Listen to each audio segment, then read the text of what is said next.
I wonder what the split is. I wonder how many people actually use the metric. Because I think most Canadian, well, I mean, Scott's in the live chat right now saying he uses metric. I think most people in Canada probably use Imperial for measurements. Yeah. So yeah, I wonder how much of your audience actually uses the metric. I don't know. It'd be interesting. If you had two different ones, it'd be like if there was a download option, like download centimeter, download inches, it'd be fun to see what that split is. Yeah. Yeah. So Scott said he wanted to do metric for his workbench course, but he uses like standard building materials like 2x4s for it to be easy to build. So it turns out that different metric countries have different standard lumber dimensions. Yeah. Really? I didn't know that. I assumed like you said, the inch doesn't translate exactly to whole centimeters, so they have to. Do they even have 2x4s in Europe? I assumed it was like a 50 by 100. I know it's a question, but right? Yeah, they do, but they're round numbers in centimeters. I can't remember what it is exactly, but it is like they're nice round numbers. So what's a 2x4 called in Europe? Yeah, I'm trying to look it up right now. They call them like 45 by 95s, 48 by 98s, or 50 by 100s. Yeah, I mean, why? If we're 2x4 doesn't mean anything, so why use 45 by 95? Just call it a 50 by 100.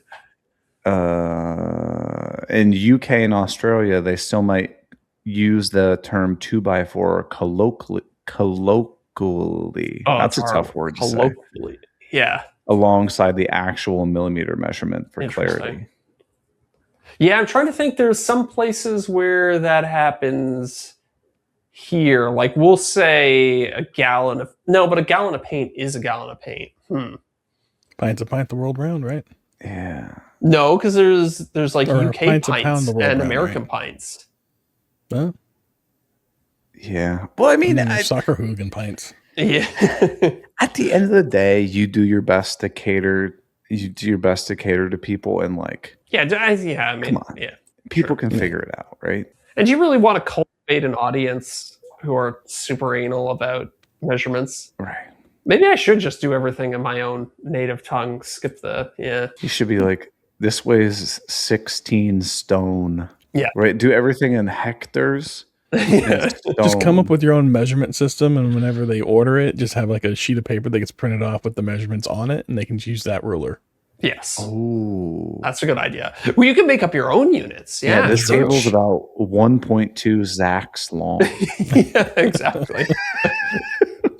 Now, I'm going to say to get 8 feet of lumber, but it's not a foot. It's actually just my feet.